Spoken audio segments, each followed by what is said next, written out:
esse debate sobre a Previdência ele é muito oportuno. Mas para a gente discutir o que é a Seguridade Social, a gente tem que entender de onde vem essa história. O Plano Beveridge, na Inglaterra, e o Plano Bismarck, na Alemanha, final do século XIX, instituíram a ideia de um pacto de solidariedade para a sociedade se autoproteger contra os infortúnios, superando a ideia que existia anteriormente da proteção individual. Por esse motivo, é que a Seguridade Social, no mundo, na maioria dos países, prevê, por exemplo, que uma mulher, quando engravida, ela não fica refém da sua própria situação. Ela é protegida e amparada por todos nós. É como se a sociedade estivesse engravidando. E por isso nós, sociedade, pagamos o salário maternidade. Da mesma forma, um trabalhador que sofre um acidente no primeiro dia de trabalho. O sujeito não contribuiu com nada. Foi para o primeiro dia de trabalho, sofreu um acidente. Ao invés de jogá-lo ao relento da proteção individual, nós, enquanto civilização, criamos um instrumento poderosíssimo de proteção mútua, baseada numa lógica de solidariedade. O que está proposto na PEC 6, a proposta de emenda constitucional do governo Bolsonaro, é, na verdade, a implosão do Pacto de Solidariedade. E explico. Se é para discutir economia, eu quero ir para o campo da economia. Eu sou advogado de formação, mas quero falar um pouco de economia. E vamos discutir números. O orçamento que foi mostrado aqui no slide anterior, ele omite uma parte importante. Eu conheço esse slide do Ministério da Previdência. O Ministério da Previdência pega apenas a parte de receitas correntes líquidas e despesas correntes líquidas, retirando da base de análise o pagamento da amortização com juros e a própria amortização de dívida. A amortização de juros do orçamento executado do ano passado é executado, dados do CIAF, órgão da própria Câmara dos Deputados, que é quem fiscaliza o orçamento, e dados do próprio Tesouro, dão conta de 1 trilhão e 65 bilhões de reais para amortizações de juros e o pagamento da dívida. 40,66% do orçamento da União. Hoje, quase a metade de tudo que nós pagamos em termos de tributos vão para a mão de poucas empresas do sistema financeiro e grandes investidores. E se é para continuar discutindo números, dados de 31 de dezembro de 2018, o último orçamento que a gente tem condições de analisar no global. Só no ano passado, esse mesmo país, que a gente afirma que está quebrado, contabiliza 1 trilhão 270 bilhões na conta única do Tesouro, que é a garantia para aplicações financeiras. Ao mesmo tempo, existem mais de 1 trilhão 130 bilhões no Banco Central, que é aquela sobra de caixa que os bancos não conseguem emprestar no mercado, especialmente porque também a atividade econômica não está no florescimento da sua atividade. Nós estamos vivendo um momento de declínio econômico. Então, a falta de dinheiro, quer dizer, o que o banco não empresta, dá uma sobra. Essa sobra, o Brasil passou a adotar um negócio e um mecanismo que pouca gente conhece, mas que é a maior fraude ao orçamento fiscal brasileiro. Um negócio denominado de operações compromissadas. A operação compromissada significa que o banco deposita no Banco Central. O banco tem que fazer 2 tipos de depósito. O depósito compulsório, é obrigatório, para garantir todas as operações financeiras do país, que é uma medida de segurança, e é muito importante que continue existindo. Esse depósito compulsório é remunerado na base da taxa Selic, mas, paralelamente, não satisfeito com o depósito compulsório, o Banco Central criou a operação compromissada. A operação compromissada pega a sobra de caixa dos bancos e remunera com IGPDI mais 11%. Qual é a aplicação que dá isso, gente, no Brasil, no mundo? Qual é a aplicação que consegue fazer um rendimento dessa monta? 11% acima da inflação, com o pior índice de inflação. Isso provoca um rombo todos os anos de quase 1 trilhão. No ano passado, 1 trilhão 130 bilhões de reais, que vai para o ralo da nossa economia. É dinheiro que deixa de ser aplicado no mercado. E quando falta dinheiro, você tem menos moeda no mercado, porque moeda não é o papel, moeda é o valor do que ela significa. Consequentemente, promove também pressão para a elevação dos juros. para um banco como o Bradesco, e eu falo isso com propriedade porque eu enfrento esses caras numa mesa de negociação, lá no Sindicato dos Bancários da Bahia, são nossos adversários em muitos momentos. E o Bradesco, por exemplo, prefere muito mais aplicar em títulos de tesouraria, em operações financeiras como estas, do que emprestar ao mercado. A raiz da crise econômica brasileira tem que ser mais debatida. Eu acho que falta uma discussão mais clara sobre a raiz da crise. E aqui me apareceu um slide sobre o Chile. Aí você mostrou que caiu o índice de Gini. E quer fazer a correlação de que isso tem a ver com a implantação do sistema de capitalização no Chile. O índice de Gini no Brasil teve a maior queda histórica dos últimos 50 anos. E aqui não teve sistema de capitalização. Então a gente pode manipular números ao bel prazer. Nem eu quero dizer também que esse índice de Gini caiu só por causa da Previdência. Não. Também não seria verdade da minha parte afirmar isso aqui. Como também não é verdade que caiu por causa da capitalização no Chile. Tem uma série de ingredientes. No Chile, por exemplo, nos últimos 15 anos, o cobre, que é a matéria-prima que o Chile mais exporta, quadruplicou de preço. O boom das commodities, teve boom do minério, boom do petróleo, mas o boom do cobre foi maior do que todas as commodities. E o Chile, que tem quase 80% do seu PIB vinculado ao cobre, foi impulsionado por isso também.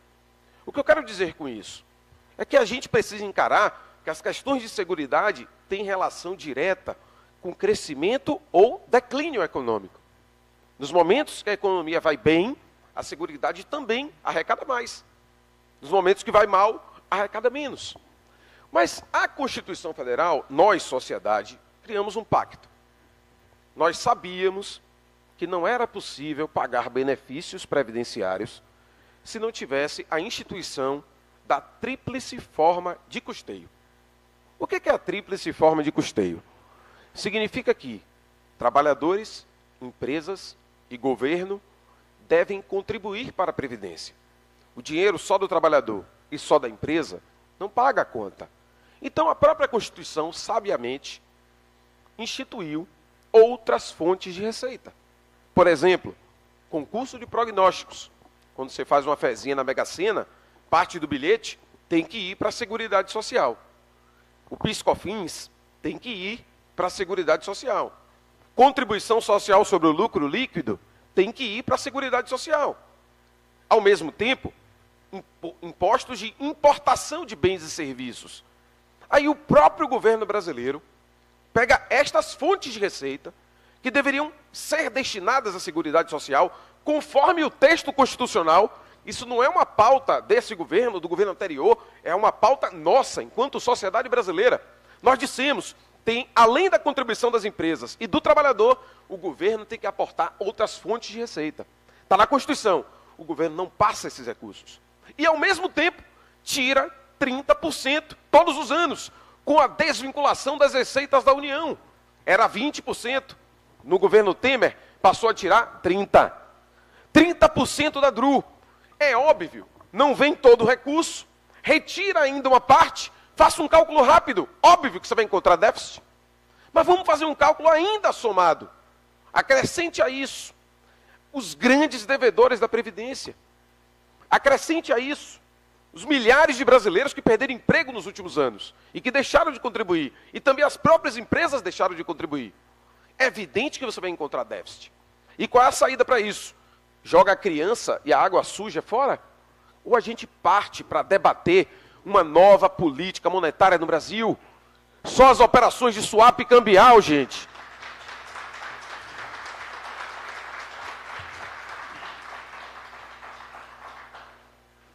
Só as operações de swap cambial do ano passado desviaram 740 bilhões de reais do orçamento público, porque o Banco Central atua no mercado para evitar a volatilidade do câmbio e pega o dinheiro público e empresta através de títulos, em consequência, para comprar ou para vender dólares ou qualquer outra moeda.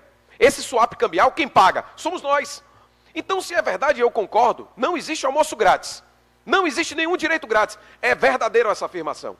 Mas por que quem vai pagar a conta são exatamente os mais pobres do BPC, que tem na proposta da emenda constitucional 6, que podem ganhar, acima dos 60 anos, R$ 400? O que eles ganham hoje, que é um salário mínimo.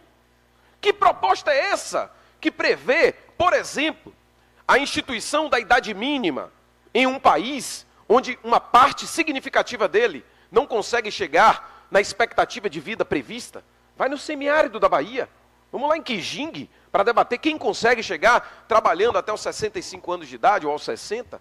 Quantos brasileiros é aposentadoria pé na cova?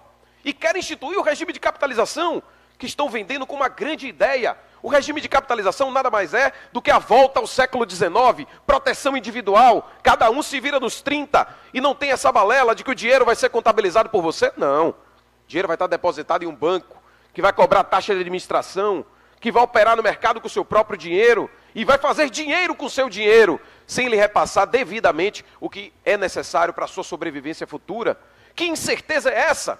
E ainda que fosse certo que garantíssemos o pagamento da aposentadoria, não é estranho que eles querem retirar do texto da Constituição e no próprio capítulo da capitalização, sabe o que tem escrito? Texto da PEC, está escrito lá. Institui-se o regime de capitalização sob a forma de contribuição definida. Ponto.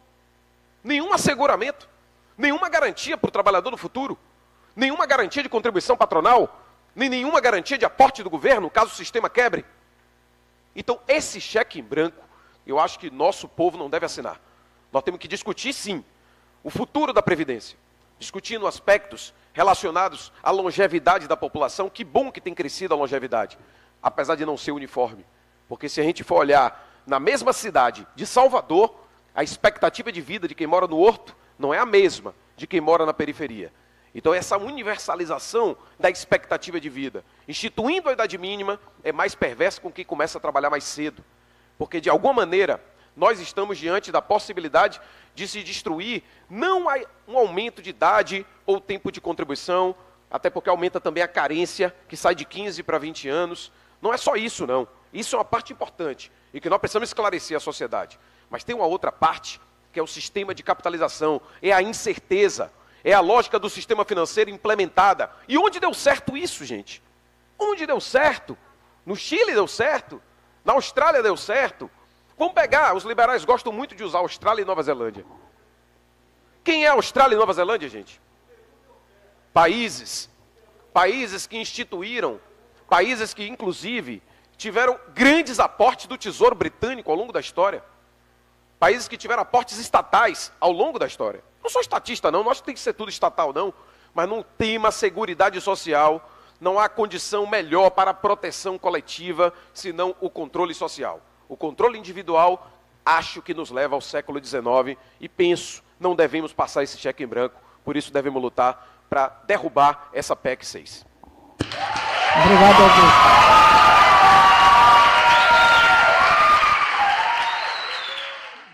Mas de antemão ficou claro aqui que existem divergências em relação aos números. Não há um consenso desse plenário? Foram apresentados números diferentes. Para você resolver problemas de números, é necessário que haja uma investigação, uma pesquisa, um aprofundamento. A Constituição Federal Brasileira, e não é pauta desse governo anterior, é uma pauta de 88.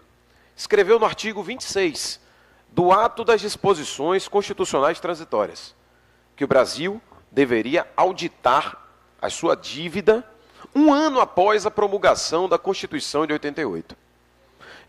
Eu achava que a sociedade brasileira precisava se repactuar com a verdade. Para nos repactuarmos com a verdade, é necessário primeiro cautela, respeito à opinião diferente, mas sobretudo investigação. Vamos avaliar a dívida brasileira. A dívida dos estados brasileiros. Somente nos últimos 5 anos, para vocês terem uma ideia, o nosso país pagou mais de R$1 trilhão da dívida pública, somando. R$1 trilhão. Em compensação, nossa dívida cresceu mais 2 trilhões. Onde está o gargalo dessa rolagem? Porque o endividamento público brasileiro, na hora que se paga a amortização, ele continua crescendo. E impacta na Previdência, mas impacta no orçamento fiscal como um todo. Porque, na verdade, nós não estamos amortizando nada. A própria lei orçamentária anual, por uma estratégia para maquiar o que é amortização e o que é juros, para não chamar a atenção da sociedade, mistura os dois na mesma rúbrica. O que estamos pagando são juros. Aí a gente vai discutir o Brasil. O Brasil é mesmo um país quebrado? Esse mesmo país que estão dizendo que está quebrado, eu citei aqui no início, mas vale a pena reafirmar, tem 1 trilhão 270 bilhões no caixa do Tesouro Nacional. A Grécia não tem isso. Nem o Chile tem. O Brasil tem no Banco Central 1 trilhão e 130 bilhões de reais da operação compromissada, que eu expliquei aqui no início. Que ninguém discute a operação compromissada, que faz com que os bancos e os credores nacionais e internacionais tenham um mecanismo para colocar uma bigorna no orçamento público. Fazendo uma alegoria rápida. Imaginem que nós somos uma família. A família está em crise. Todo mundo concorda que está em crise. Quando está em crise, vamos cortar despesas. Não é verdade? Todo mundo aqui já viveu um momento de crise na família. Você vai lá e corta despesa. É normal isso. Não sou contra corte de despesa. Acho correto cortar despesa. A questão é, vamos cortar o quê? Aí alguém propõe, corta o remédio do vovô. Ah, cortou como? Emenda Constitucional 95. Corta o caderno da criança que vai para a escola. Aí alguém lá do fundo grita, corta o uísque do pai. Aí o uísque do pai não pode mexer, não. O que é o uísque do pai nessa parábola? É a rolagem do sistema financeiro, que é um sistema muito bem articulado, que está correto, que meu amigo falou, oligopolizado. E oligopolizado porque a tendência do capital, e em especial do capital financeiro, é o oligopólio. Bote duas padarias, uma na frente da outra. Vamos ver se elas vão concorrer, ou se vai haver combinação de preço, tendencialmente. Se não vai haver combinação, inclusive até não precisa nem combinar pessoalmente. É uma combinação de mercado. Vejam isso nos bancos. Ele está correto quando fala que os bancos são oligopolizados. E são mesmo. Poucas famílias. Inclusive, parte dos bancos estaduais, quando foram adquiridos, inclusive o Baneb, que fazem com que os estados brasileiros estejam nessa sangria, pegaram todos os esqueletos que haviam de passivos impagáveis, de empresas que haviam falido, e transferiram isso tudo através da securitização de dívida. Isso é uma fraude ao sistema. O que é a securitização de dívida? É a transferência do controle do próprio orçamento, porque você cria uma conta vinculada, onde se estabelece que o banco poderá vender essa mesma dívida no mercado, e o suposto ágio vai voltar em forma de uma arrecadação maior. Quando, na verdade, o Estado não se desobriga de cobrar. Ele continua com a responsabilidade e o ônus da cobrança. Mas o lucro e a bonança dessas operações de securitização fica na mão de poucas famílias. Nós temos que lembrar quem é o Brasil. E a pergunta de João Henrique aqui, sobre o FGTS, e está dizendo que é opcional a capitalização. É verdade. No texto da PEC 6 de Bolsonaro, não se institui capitalização obrigatória. É verdade. É opcional. Agora, o FGTS, quando foi criado, ele também era opcional. Qual era o sistema que havia no passado?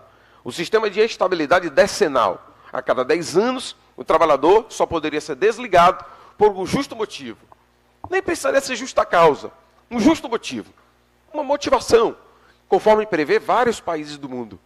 A Convenção 158 da OIT é assinada por 150 países do mundo. E não tem 150 países socialistas no mundo que assinaram uma convenção que estabelece o que é dispensa motivada. O FGTS também era opcional. Só que o trabalhador da estabilidade ficava um trabalhador mais caro do que o do FGTS. Óbvio. Há uma tendência, uma pressão e até um assédio para o trabalhador, sobretudo para quem vai para o primeiro emprego, de fazer a opção que é menos onerosa. Você já imaginou chegar lá você, João Henrique, quer disputar essa vaga de auxiliar administrativo, que você está dizendo? Eu acho que você pode ir muito mais longe, você tem muita capacidade para isso. Vamos disputar ali aquela vaga, chega alguém do regime geral, que vai implicar no ônus para a empresa de contribuição patronal. Chega alguém de capitalização, que não tem ônus nenhum para o patrão. Quem é mais fácil de ser contratado? Óbvio que é o da capitalização, porque ele vai custar menos. Esse tendencialmente opcional se tornará obrigatório. E mesmo ele sendo opcional, vamos estabelecer que fosse bom o sistema. A PEC 6 não diz nem como vai ser, não estabelece nem regras mínimas, não estabelece uma segurança mínima, apenas diz, haverá a instituição do sistema de capitalização, de modo facultativo, para quem for ingressar no mercado de trabalho. através da contribuição definida. E o benefício? Como é a regra? Qual o cálculo? Quantos anos vou ter que pagar? Vai ser corrigido por qual índice? Como é que eu me protejo do banco? Nada. É cheque em branco. A gente vai assinar e aceitar uma PEC que sequer diz para a gente poder debater aqui se é bom ou ruim, qual é a regra dessa capitalização. Os países que fizeram capitalização, inclusive México, Peru, foi citado aqui mais cedo, o Chile, estão discutindo porque está sendo drástico o volume de aposentadorias bem abaixo do salário mínimo. E outro aspecto importante, nós estamos diante de um país, temos que lembrar quem é o Brasil. O Brasil é um dos países mais desiguais do mundo. O nosso país, até 1888, tinha escravidão, gente. Como é que eu posso discutir meritocracia e liberalismo? Vamos lá, todo mundo aqui é igual. Eu topo isso. Bora topar? Vamos zerar o baba. Vamos zerar o cronômetro. E também zerar a riqueza acumulada. A maior forma de acumulação de riqueza no Brasil e na maioria dos países do mundo é através da herança. Não é ganho de mérito por empreendedorismo. São poucas pessoas que conseguem sair. São poucas pessoas. Poucas pessoas conseguem sair da linha da pobreza somente com o seu impulso próprio. São poucas, são raros casos. Não tem exemplo no mundo disso. A acumulação de patrimônio no Brasil, ela é mais brutal do que nos outros países do mundo. 12 famílias aportaram aqui e receberam do Reino de Portugal propriedades, capitanias hereditárias.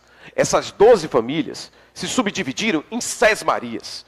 Essas sesmarias bata no DNA da maioria dos CEOs das empresas do sistema financeiro.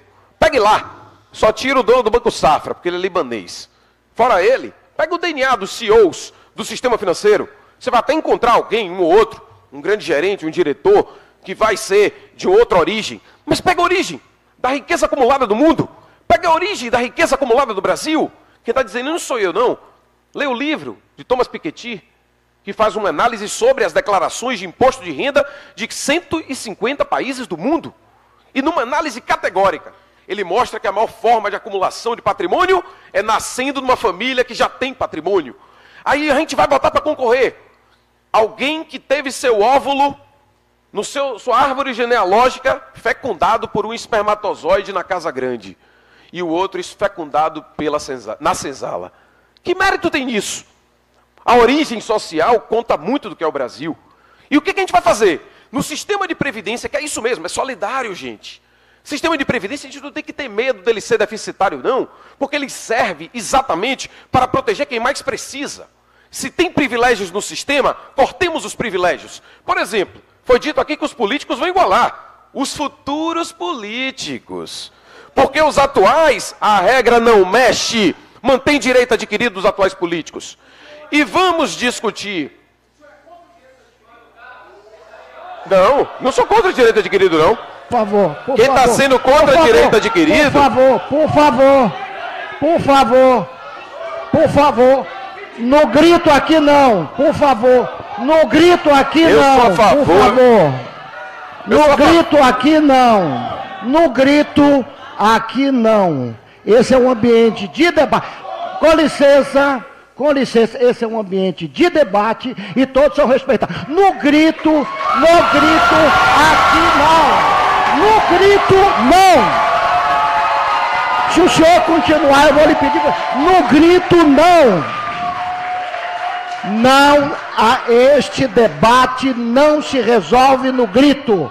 O senhor respeite esse auditório. Respeite a sociedade brasileira. O senhor foi muito bem-vindo, mas no grito, não. Por favor, Por favor. O senhor não pediu, não. Quando o senhor pediu, já tinha encerrado. Eu avisei vários outros pediram. Por gentileza, vários outros pediram e compreenderam com seriedade o debate. Por gentileza, Augusto, a palavra é sua. Bora debater direito adquirido? Bora. Direito adquirido. Quer debater? Bora. Quem está sendo contra direito adquirido? Quem se posicionou aqui pela alteração das regras para quem está no sistema? Para todo mundo, gente. A regra de transição é só para quem falta 2 anos. Para nós todos aqui, quase todos, eu não sei quantos aqui estão faltando 2 anos para se aposentar, ainda vai ter uma regra de transição. E para os outros? Para a maioria nós aqui, os mais jovens sobretudo, vocês começaram a contribuir num sistema e haverá uma alteração. O Supremo até decidiu sobre isso. Disse que não existe direito adquirido a regime jurídico. Mas se é para quebrar direito adquirido, por que um dos políticos continuar intactos? Por que não há mexida nos atuais políticos? Que privilégio é esse? Na aposentadoria dos militares, a alteração, alguém falou aqui, haverá um aumento escalonado. Eu não sou contra a valorização profissional dos militares, não. Cumpre papéis e serviços relevantes à nossa pátria. Acho importante.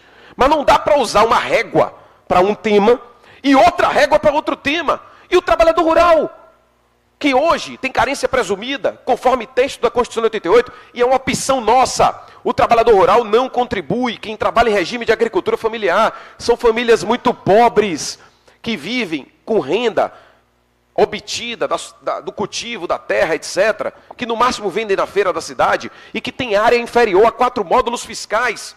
A proposta do governo é exigir contribuição. Uma contribuição, inclusive, que se o cara não pagar mês a mês, terá a opção de pagar R$600 por ano.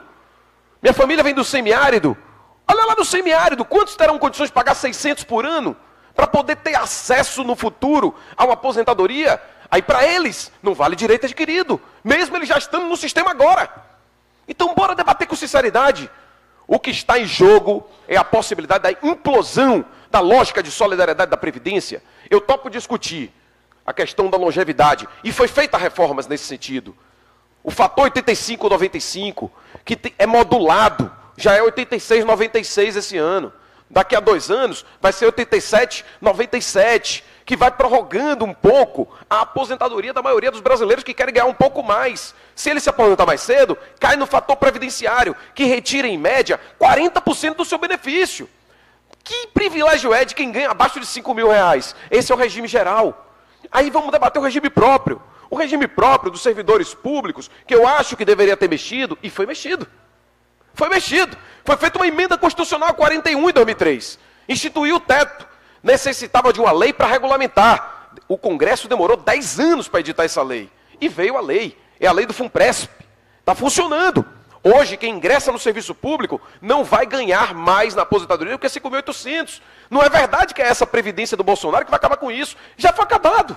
Hoje é 5.800 no osso. Quem quiser ganhar mais, contribui com mais, inclusive para uma previdência complementar. Tem uma previdência complementar do servidor público já. Então não é verdade esse argumento que está acabando com o privilégio. Pegou algo que já existe, está botando no bolo a aposentadoria rural, BPC e o trabalhador urbano, porque quem ganha abaixo de 5.000 não é Marajá não, gente. Quem ganha abaixo de 5.000, qualquer um que fosse aposentado no regime geral, é 5.800, é esse que é o Marajá. Enquanto isso, o governo não passa os tributos que estão previstos na Constituição, PIS/COFINS, concurso de prognósticos, imposto sobre importação, que é verdade, deveria ir para a Seguridade, para a saúde, assistência e para a Previdência. Mas não vai nem para a saúde, nem para a assistência, nem para a Previdência. Não vai para nenhum. Se tivesse indo para a saúde, talvez a gente discutisse. É melhor não, deixa na saúde mesmo, deixa lá. Não, sabe para onde está indo esse dinheiro? Para cobrir o rombo das operações compromissadas e do swap cambial, que pouca gente sabe o que é isso. Que na verdade é uma artimanha do sistema financeiro para capturar os governos. E não é só o governo de Bolsonaro que está capturado, não. Qualquer governo que entre com a lógica do atual governo, e mesmo a lógica anterior, que não tem a maioria no Congresso, corajosa para enfrentar a ganância desses caras, vai capitular diante disso. Porque estaremos diante de um oligopólio verdadeiro que você falou, muito bom que você falou, que é oligopólio mesmo, e um oligopólio de poucas famílias que controlam o orçamento fiscal. Quantos candidatos foram eleitos com apoio de bancos? O William Bonner vai falar mal do seu patrocinador? Esqueça, Max, você fez essa pergunta. Eu acho que é necessário o debate com critérios, clarividência, mas para isso nós temos que auditar as contas. Bora auditar, o desafio é esse. Bora botar o governo para auditar. E nós não estamos cobrando nada estratosférico, estamos cobrando o que está na Constituição, artigo 26 do ADCT. Obrigado.